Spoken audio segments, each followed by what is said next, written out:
dancer, so I don't normally speak in front of groups very often, so I have to read off of my little script. I hope no one minds. And I actually, while all of you are in the room, have one complaint about Hillel. I get a horrible headache every day at 3 p.m. if I don't have a coffee date because I'm so addicted to caffeine now, thanks to these very coffee conversations. So that is something that you should warn the fellows about when you send them out for coffee like this. As Rabbi Adam mentioned, my name is Sophie Needelman, and I'm a senior. I'm about to graduate here.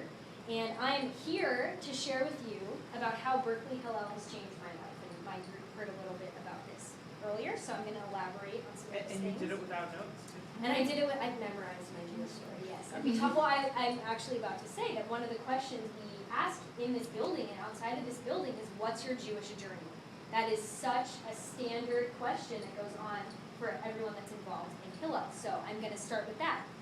I would like to begin with my Jewish journey, because my Jewish journey and the impact that Hillel has had on my life are so intertwined that they're often one and the same. When I got to college, I was an angsty freshman in a time of much personal confusion and difficulty with transition. I had a horrible freshman year. I remember giving up on Hillel after a few feeble attempts to connect to people here.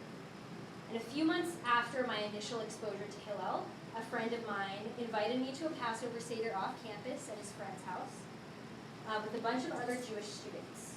And the fact that 12 college kids were choosing to spend their Friday night gathered around the Passover table discussing the story of the Exodus and honoring their own Jewish identities made an incredible impact on me.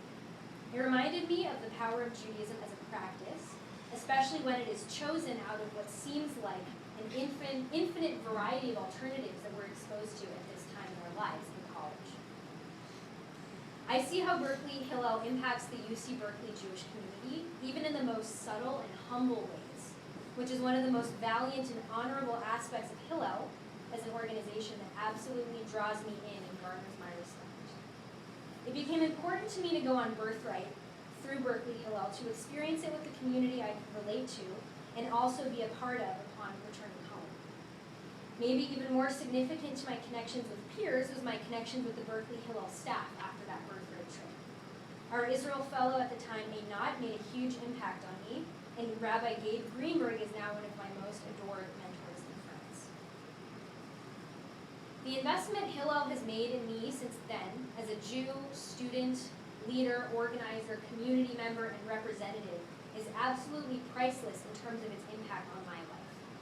Since that initial Birthright trip, I have been given the chance to redefine myself and reclaim my own identities in ways that I wasn't ready to during my initial transition to college as a freshman. I'm grateful to the staff for noticing my enthusiasm in recruiting me for the intensive experience of campus engagement internships, CEI, which not only helped me deepen my own Jewish exploration and strengthen my leadership skills, but also allowed me to engage my peers in similar processes of conversation.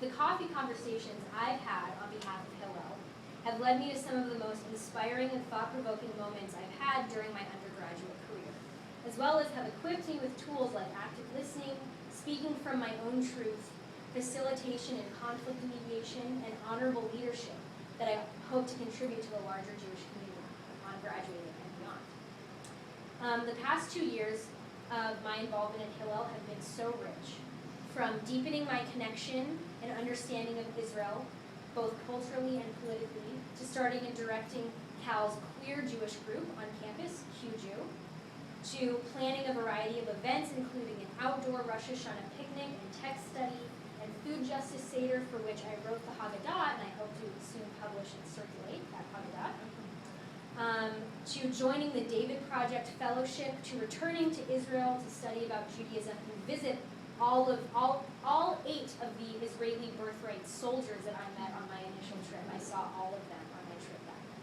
then. And, most excitedly, on that trip to Israel, I also met my now serious boyfriend, Aaron, who is a soon-to-be Jewish doctor from Philadelphia.